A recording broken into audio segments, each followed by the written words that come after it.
Welcome to Tennis Sucks, a pickleball podcast hosted by Travis Rettenmeyer and Graham D'Amico. This week, we host a special episode to look back at one of the wildest weekends in pickleball history. Travis and Graham talk about their behind the scenes of all the PPA and MLP signings, including their predictions for what's next in the sport. This episode was filmed right before the hurricane hit the Florida coast, so if you're in the first few rows, it may get a little wet and noisy. Thanks for tuning in.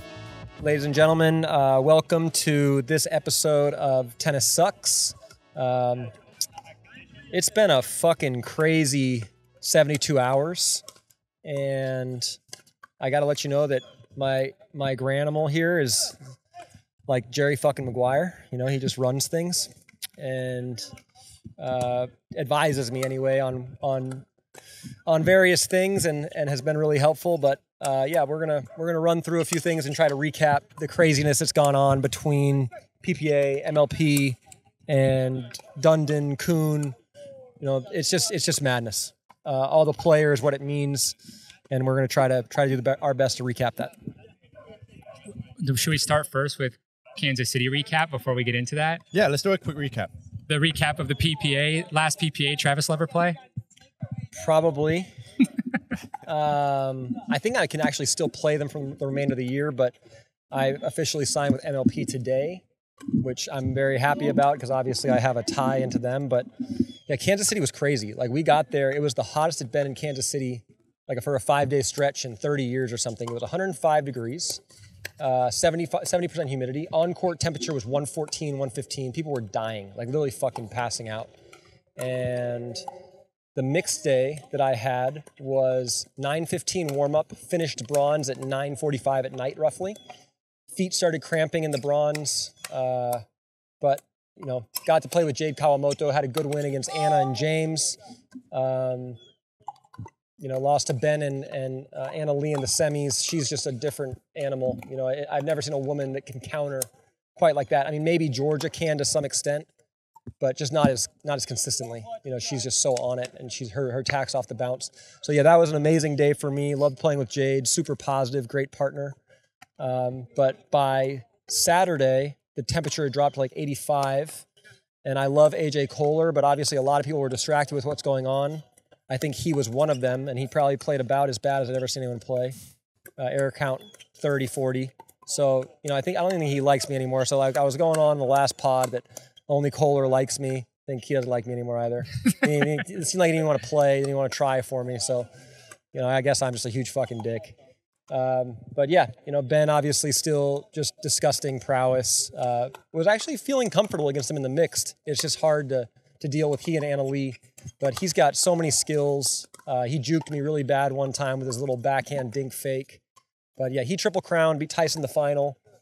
You know, obviously the big storyline there was Matt playing with Ben and them beating Dylan and JW in the final. Yeah, I don't know. From the that was my perspective as a player. Did you watch much of it, Graham? I watched you. That's it. Yeah, that's about all I watched actually. Yeah, I was caught up in player negotiations. Yeah. For the, you know, like you said, last 72 hours straight. So I didn't have much time to do. I feel like I put all my work on hold for the last 2 or 3 days, and now we're getting hit by a hurricane tomorrow. So some more work on hold here for the next 2 days. But I watched you play. I thought you played great. Yeah, the new paddle really helped. All the matches I watched, I wish I could have seen the bronze medal. I wish they'd play the bronze too. You know, it sucked because it was full crowd, packed house, and then we had like 9 people there watching the bronze. Match was about an hour and 45 minutes. Went to 3. I don't know. Went to 3. We're up 11-2, 4-0. Somehow fucking start messing around. Up 11-10-1, lose that, and I'm just like, get me out of here. But there was like 8 or 9 guys in the stands. That was awesome. They were just getting rowdy and hammered, and you know, every time that I would hit him a decent shot, swagger! Fucking going nuts. So I enjoyed that. Had a good chat with them after. But yeah, you know, it's played with the second tournament with the Engage paddle. Really like it. So much more control, but still plenty of power. So, you know, getting away from the 002 has been wonderful for me. That thing was just so bouncy, so jumpy, so hard off the face. I just felt really limited, and now definitely feel like I'm a better player. Sweet.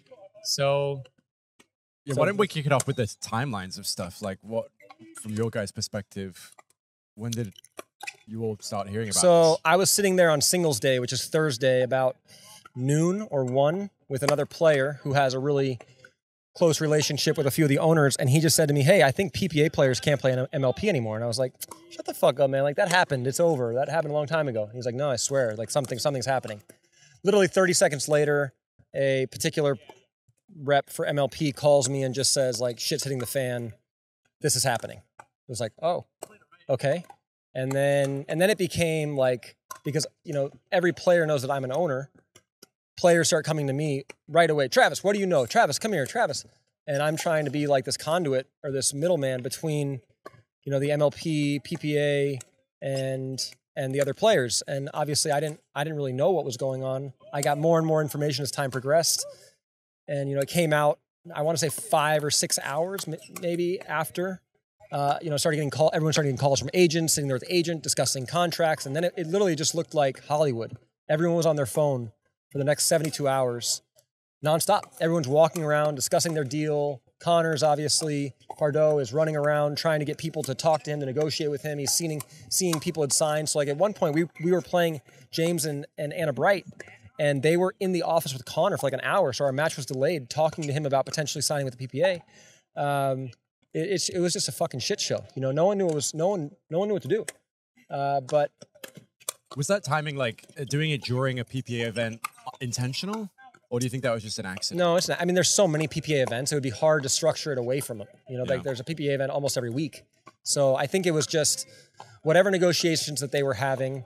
You know, as far as I know, the PPA didn't want to allow the MLP to have as many weekends or the time frame to produce the events that we wanted. And, you know, they had a contract that they were supposed to sign early in January of 2022. PPA never signed it.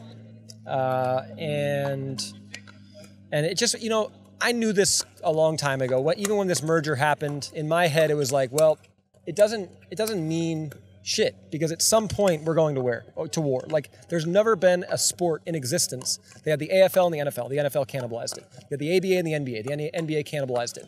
And this is even more so because they're two different formats. You've got one league that's a team format, another league that's individual, and like, that's never going to last. So one of them has to win out. One of them has to cannibalize the other. You know, I'm a big advocate for the team format. I think it's super fun. It's way easier on the body. It's a much better product. So I just hope that wins out in the long term. Yeah. Graham, what about you? When did you start hearing all about this stuff? Really shortly after that. I would say I started getting that same night as Travis. That he was getting in the morning. I was starting to hear more and more that night. And then the next morning I started getting texts from pro players, which happens on occasion, but it was more than normal. Just like hey, how's it going? What are you up to this morning? You know, like, are you at the Kansas City PPA? And, you know, after like the fourth one, I was like, what is going on? Why is everybody so concerned about what I'm up to this morning? And then it dawned on me. And then we had an owners meeting to kind of talk about what was going on. They were trying to keep it very, close to the vest, I think is the saying, because there are owners that are associated with the PPA. And so if you talk about a plan of, this sort, you can't let, them know ahead of time. And so it's about the same time you're learning, right. If you saw it on social media, I'm learning on social media kind of the same way you are, and then getting a little more details a couple hours later. And, it's, you want to be, obviously we want to know what's going on sooner than later, but I think Travis and I at least understand why they did what they did. Yeah. And I think a lot of the owners, if not almost all of them, understand that. The reason why there's some regret is like, we're part of that team, right? We're part of MLP, and we want to fight on MLP's behalf. So if we don't know what's going on, it's tough for us to be calling the people we know, the people that we care about, and saying, hey, we really love for you to, be a part of the MLP family. Because now you've got what we call like 300 soldiers that are owners of MLP out there doing the work. How does Connor, Pardo, or the PPA compete with that when you got 300, unpaid activists going after your cause? And that's what's happening now and has been happening for the last 2 or 3 days. And I think you're seeing the results of that. You're seeing a lot more people sign with MLP. And I think a large part of that has to do with ownership, and the MLP vision, which is the vision is make sure the players are taken care of, like they're treated like true professionals, and there's trust there that if we say we're going to pay you this, you're going to see that check. Yep. And I think that's the really challenging part. Like as a player, I know the vast majority are signing with MLP, and granted, I think there's more trust there based on the history, but more so than that, like I said, the mixed day that I played, I started at 9:15 a.m. I got it done at 9:45 at night. I was fucking full body cramping basically in the car. Like that's not sustainable. That's a very short time frame that if you're having results or long days like that people that their bodies are going to last. That's going to shorten your career. So I think it was also like, well, this is going to be more fun, less strenuous, and probably better venues, better events. So a lot of players were moving in that direction for MLP simply because of that. Like we were playing at it's a nice club, Elite Wellness, but it was hot as shit. They got a small little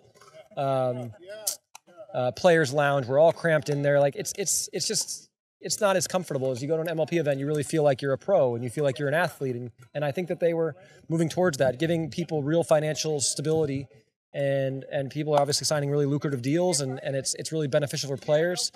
Our concern as owners is, and then just really more as pickleball enthusiasts, is the downside is we want to see all the best players in the same spot.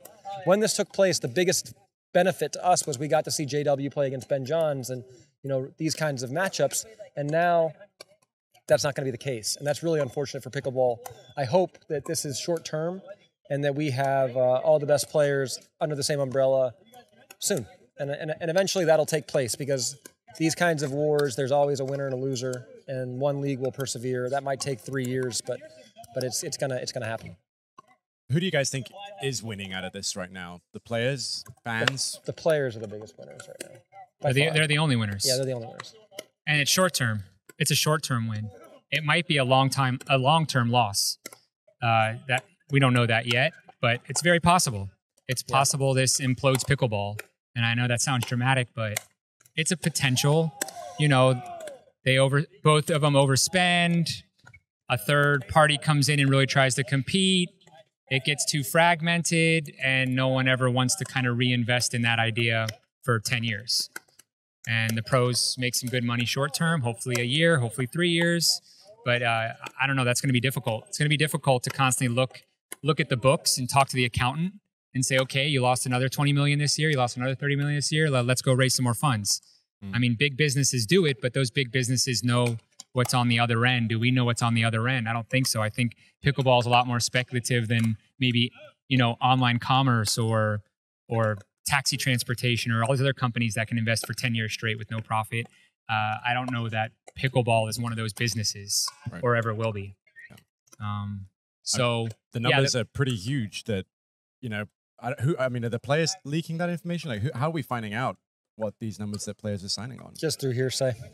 Yeah. So I don't think we want to talk about contracts specifically, but most players that you know of in the top 50, top 70 are making 6 figures a year or more. Some as high as we know at least $1 million a year or more. The top couple, getting maybe pieces of a tour, pieces of a team, other bennies on top of it.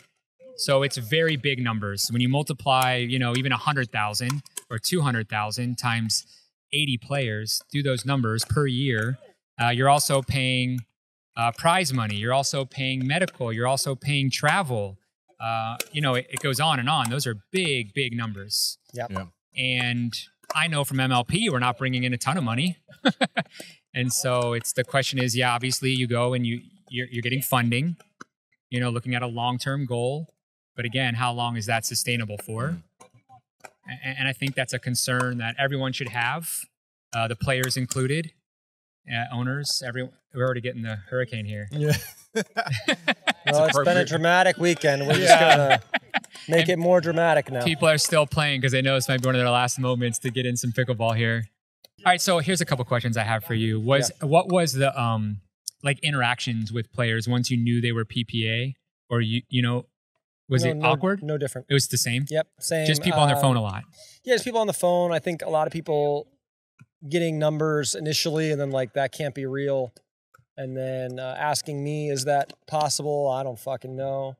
And then, Yeah, I think just a lot of friendly interaction. You know, we develop relationships with the majority of these people, so there wasn't like a lot of animosity at all. I wouldn't even say there was any. Yeah, well, it shouldn't be because you're all happy because you're about to make legitimate wages. I think the earnings. majority are happy, but I also think a lot of people are like, I mean, like me, for instance, yeah, sure, I'm happy. Like the monetary benefit is great as a player, and that's good.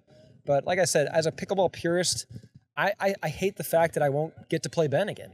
Like I wanted to play Ben again. I fucking loved playing him this weekend. I want to play him again. And yeah, so you know, amongst the players, there was definitely a mix of what the right thing to do is. Nobody knows really what the right thing to do is. Everybody's just kind of guessing and hoping that they make the right decision. But I think honestly, all of us are just wishing the others well and hoping it works out and hoping that pro pickleball is sustainable and that we all have a good job here in 3 years and yeah. So, all right. So there wasn't a lot of tension on the actual tour. Were there any representatives that you saw besides you of MLP on MLP's behalf? I heard Brooks was there. Was he? I don't know. I did not see him. Like he was in the area, maybe at a hotel, Maybe. having people come meet That's him? possible, yeah, because there's no way he could have come to the site. They would have booted him out. Yeah, it was very tenuous right away. Maybe we should pull forward a little. Oh, that's nice. Very good. Luke, look at this. What's this hurricane's name? I should know. After 40 years Idalia. of Idalia. I've given up on even knowing the names these days. It's a hurricane. It's a fucking hurricane. Here Hurricane it comes. Idalia. Here she comes. She'll be here, I think, basically tomorrow night or early Wednesday morning. So in a day, we're going to see, I guess, a Category 3 hurricane somewhere near Tampa Bay. So you didn't see anyone on site, but there was rumors that Brooks was in the area, maybe taking personal meetings. But I feel like you would have known that if he was. He would have maybe called you in. Yeah, maybe. But, you know, I obviously have personal relationships with an MLP, so I was having a lot of conversations that I'm sure other players weren't, and discussing my own future as well as other players' future, and trying to work on behalf of MLP as well. You know, talk to a few guys, a few girls, see where their heads were at. And not necessarily recruiting, but, you know, just kind of, you know, retaining the idea that MLP has been good to them and a very trustworthy entity, where maybe PPA in the past, at least from my experience, the other players have stated otherwise. You know, PPA was never terrible to me. I want to say that clearly. Like I had no problem with them, no issue other than the paddle gate, where I thought there was some bureaucracy and some bullshit. But other than that, they paid me what they told me they were going to pay me. They were honest with me, so I had no issue. But I think a lot of the players that had been with the PPA for a long time had a lot of gripes, and were happy to move on and go play for MLP and someone they trust. Okay, so I don't know how much we can say without maybe getting ourselves in trouble, Yeah, but be a little careful. yeah, we got to be careful. Is that, and maybe you know, because maybe you've seen a PPA contract, but they're more letters of intent than actual contracts, and so it's basically saying to the players, hey, this isn't an official contract. It's basic terms, but you're not going to sign or entertain another offer for the next 10 days while we discuss this offer that, or, you know, these terms that we presented to you. Right. So we don't know if the PPA players are actually under contract or not, or just letters of intent, and they're going to work on that over the next 10 days, because there's some thought that maybe some of those don't work out and MLP can still work on signing some of those players that are quote unquote signed to PPA. Yeah, I think that's the thought. I think there's a few players, maybe your creme de la creme players that they actually signed and they went real speedy with. Right. You know, gave them some money up front and secured them. But as far as the average player, you know, maybe like me, yeah, there's a letter of intent, and then, you know, they come up with the contract as they see fit over the next 10 days. So yeah, you know, it's still very fluid. No one knows really what's happening here, and time will tell. So MLP, on the other hand, there's actual signed contracts. I think it's as many as, it's a number now, do you know? It's a lot. It's a lot. Is 80. 80? Yeah, 90? something like that. Yeah, let's talk about some notable signings or like surprises to you. Are there any surprises on not numbers, but like they signed with MLP or they signed with PPA and it wasn't really expected? Tons. Tons? Tons. My big one is Megan. Megan who? Dizon. I always say the name wrong. I mean, obviously, figured Riley PPA. signing with MLP is surprising, just because I know he moved to Dallas, has an association with Dundon.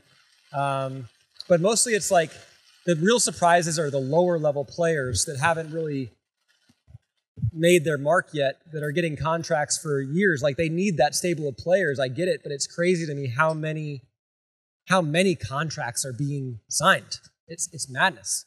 And then beyond that, obviously on the PPA side, they're really going after some ex-tennis players. They've got Sam Querrey, Donald Young, Jack Sock is the premium signing there, all for big money. And then, I'm hearing rumblings of other tennis players. I've even gotten contacted from a few myself, like, hey, how do I get into this? They're hearing numbers out of their friends going, what the fuck? I need this. I need to be in here.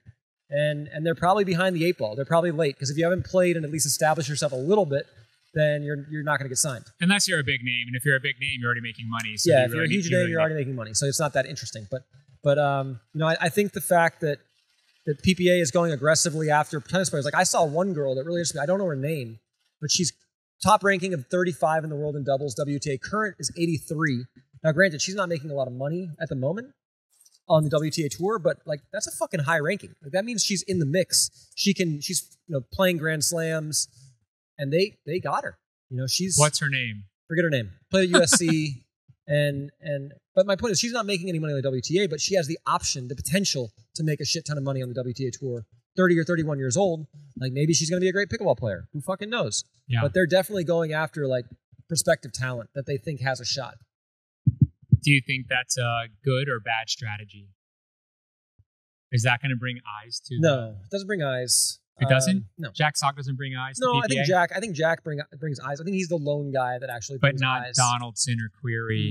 No. I don't, like I said, you have to remember who's watching these things. If even the tennis world outside maybe the US, not a lot of people know who Sam Querrey is anymore. Like he retired a few years ago. Not a lot of people know who Donald Young is. And Donald was a fucking hell of a player. Like it's not a knock against him. It's just the reality. Tennis isn't a huge sport in the US. And nobody really knows who these players are. Nobody cares. And so, especially with the cult following that pickleball has, like I guarantee you, if we went around the Crescent Lake right now, we're like, hey guys, you know who Donald Young is? They'd be like, who? No chance. But if hey, do you know who Sam Querrey is? They're probably like, yeah, that pickleball guy who sucks, right? That is how pickleball players would know Sam Querrey. I think that's how I know him. Yeah. Is the guy with the great sense of humor. Yeah. And with that said, Sam is getting so much better. Yeah. Okay, like that's a joke. You don't suck. You're getting very fucking good. Yeah. But that's how pickleball knows you right now. Is like the tennis guy who disappointed or whatever. Yeah.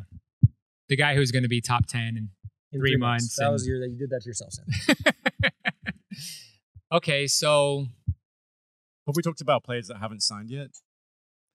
No, but that could change by the time we get this out. That's true. I mean, as of right now. But the big one everyone's waiting for is JW and Georgia and Dylan. Yep, and Gabe. And they all come together. I hate to say. Yeah, JW, Dylan, Georgia, Gabe. Whatever all go the same way. Yeah, whatever JW decides is where probably those 4 go. Yeah, they follow suit. Which makes sense because they travel together. They basically live together. Yeah, they're all friends. They practice together. They're all friends. Why wouldn't you? Right. It makes your life quality so much better. Yeah. Make a great MLP team. But I've definitely been reaching out to Gabe and just saying like, come on, man. Yeah. Who, by the way, is just playing like an absolute monster. Yeah. It's frightening. He's gotten so tall and so much better.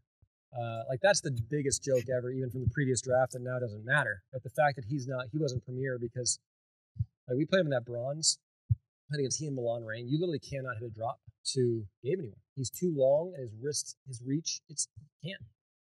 So he's a super talent. I think he's going to get better and better. I hope he comes over to MLP because I just like the kid also. Yeah, but, same. Going back to like JW and them all together, when we played Gabriel and Milan Rain in the bronze match, they were all there. They're all there cheering them on. Like they're definitely a band that flies and goes together. Yeah. So what's next? I guess. I mean, what can we expect? I don't know. Yeah. What's going to go on the rest of the season? I get asked that. Is your bag okay there, Luke? I get asked that every day. Like, what's going to happen next? I honestly don't have that answer yet. Are we going to have a season this season? I think we're going to have a season for sure. Because we're like 20 days away. We're 25 days away from an event. Is that event happening?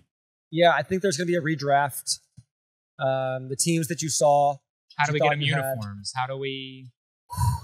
I don't know. How do we talk to them? Like, here's a great example. Florida Smash lost Colin Schick. The guy we've been talking up for the last 3 pods of how much we love him. And I talked to him a bunch too, you know, hoping that he would come to MLP, but he made a decision based on going to school and the amount of money and decided to go to PPA, which you don't blame him because he's known for singles and playing Ben Johns in singles, and that only exists in the PPA. That doesn't exist in MLP. Right.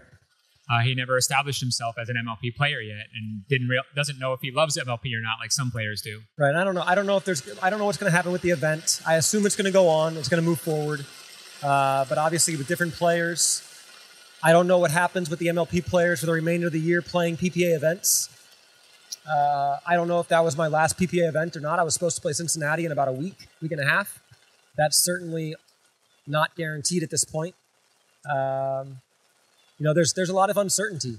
There's just uncertainty for everybody. And I think the dust will settle here in about 48 hours, that would be my guess, and we'll have more answers. But for the moment, there's just a lot of, we got to get players, we got to pay them this, and that's what it is. It's a land grab at the moment. It's a player grab, and it's gonna continue that way for the next day or two, at least. Do you think this will be the last time that this kind of thing happens? I mean, this is like a big milestone in pickleball history from a association standpoint. Do you think that we'll see more of this, years down the line, 2 years down the line? I think yes. And it might not be even MLP or PPA. It could be another party. It could be the stadium tour that's going around. It could be the APP gets a big investment and says, you know what, we kind of want to go after this. We're seeing a moment here where we can take advantage, or a whole new entity. So no, I do not think this is the last time we're going to have an upheaval of the tour. I think that that's going to happen. I hate to say it, at the end of the day, when a lot of money is involved, stuff like this happens. Yeah, I think you're right. I hope at some point that they can come back together and we get all the players, like I said, under the same umbrella again. I don't know if that's going to take place or not, but this is certainly monumental. This is the beginning of pickleball players being paid like fucking athletes, like legitimate athletes. And I don't think that's going away, because now you've put a price on it, and the only price that matters is what people are willing to pay. Now let's say you have Catherine or Ben or Tyson or Riley or whomever. They've now established this number as their worth. That's what in their mind they're going to be accustomed to. So the whole landscape shifted drastically. People's net worths went up substantially. And yeah, there's going to be more upheaval. There's going to be maybe a new tour.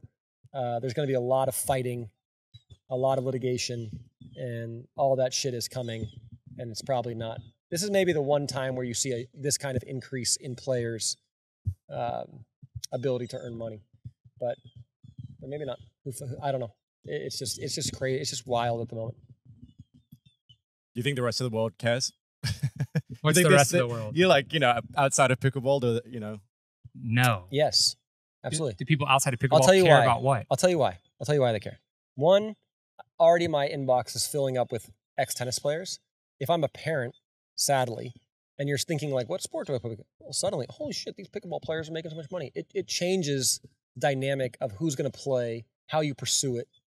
Anytime money gets into something, then yeah, people are going to start venturing into it, maybe with ill intent or with just the idea that they can make a living or a life. So I think there's going to be a lot of people caring. I think you're going to see a huge uptick in junior pickleball. Like, it's going to be fucking madness.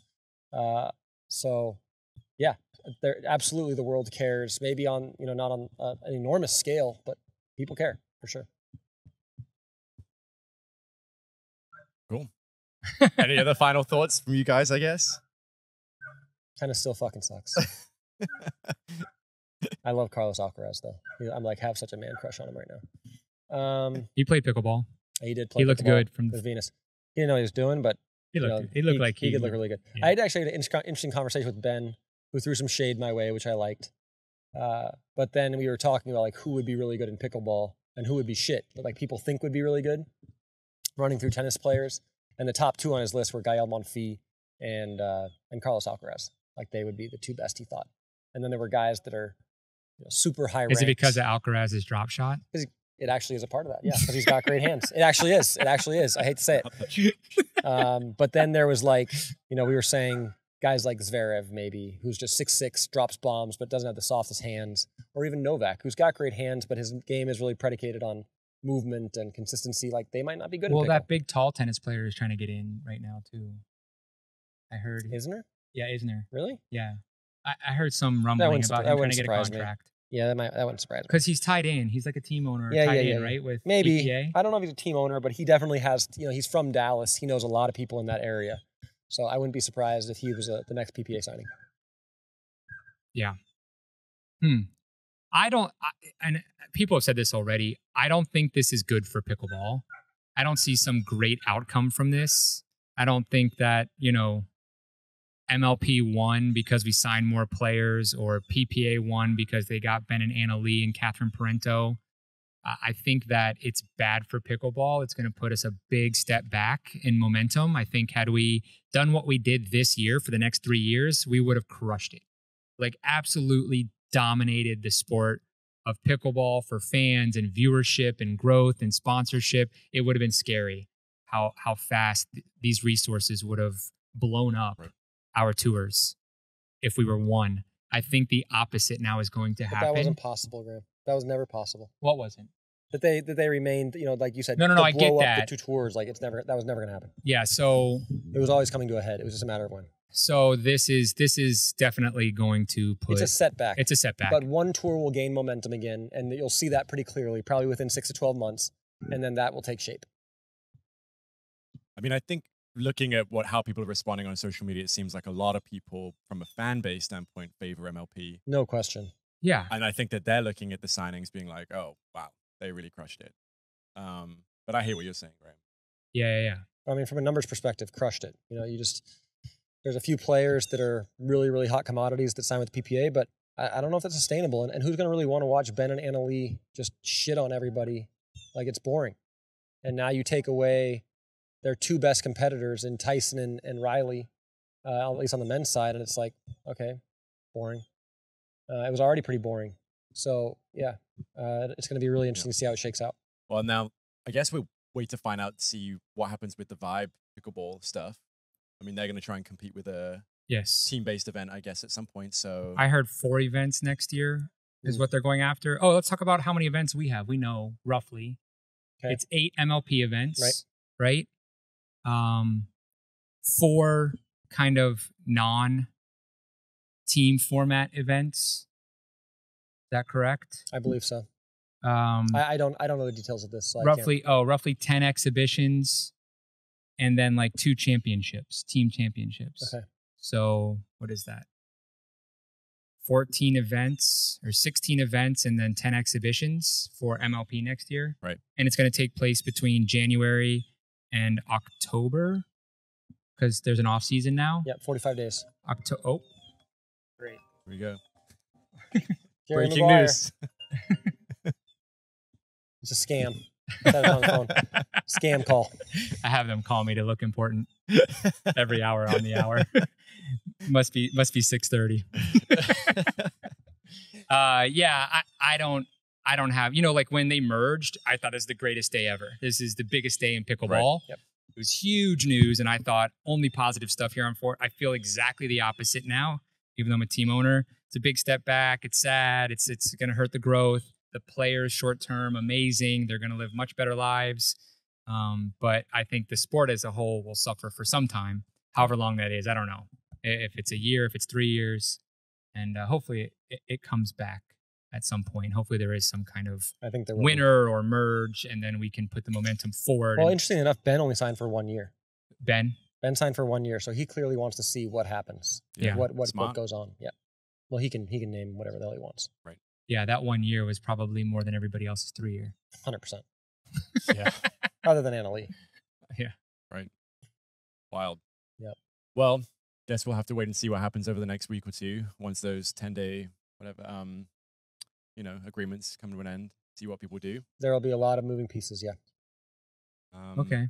Is there anyone you really want to see signed that's not? Besides, I guess JW. Yeah. Other than those, no. No. Nobody else left. No. Okay. I mean, look at the signings. There's 120 signings so far between the 2 tours. It's insane. Yeah. Every pickleball player I know, and a lot of them I don't, are signed. Yeah. It's nuts. nuts. Did you It's guys nuts. talk about the fact that the owners can maybe, outside of a draft, they can try and create a team? Is that something you guys talked about? Yeah. So what do you call that? Free agency? People know this too. So I think the format they're shooting for 2024 is basically as a team owner or a team like the Florida Smash, we can go out and pick which player we want on our team or which players we want on our team. Right? Yep. So I think the issue is you got to pay for them.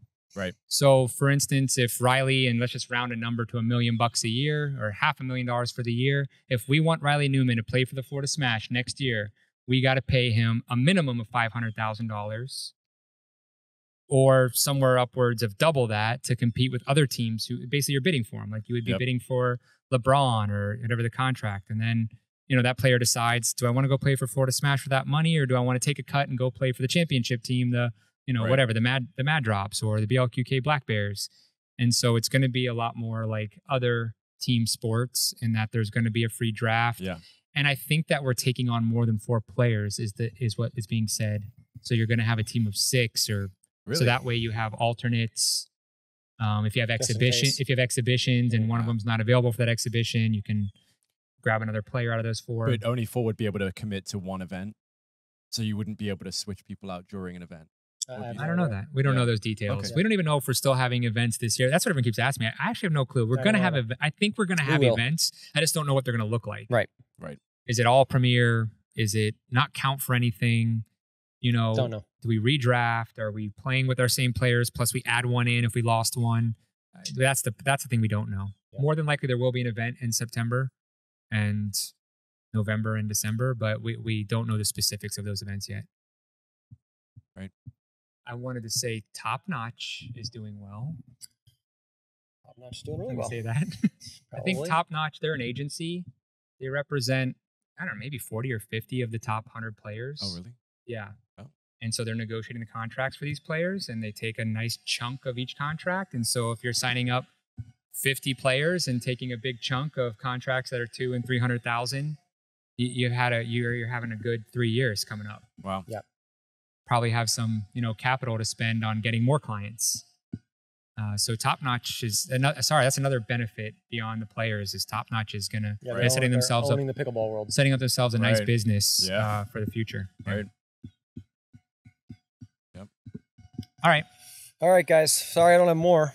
I wish I did, but a lot of moving pieces. So tennis still fucking sucks. Still play pickleball. If you're a kid, pickleball professional is going to be there 5-10 years. It'll never go away. Just it might look ugly for a little bit. So thanks for watching. right. Bye, guys. Bye.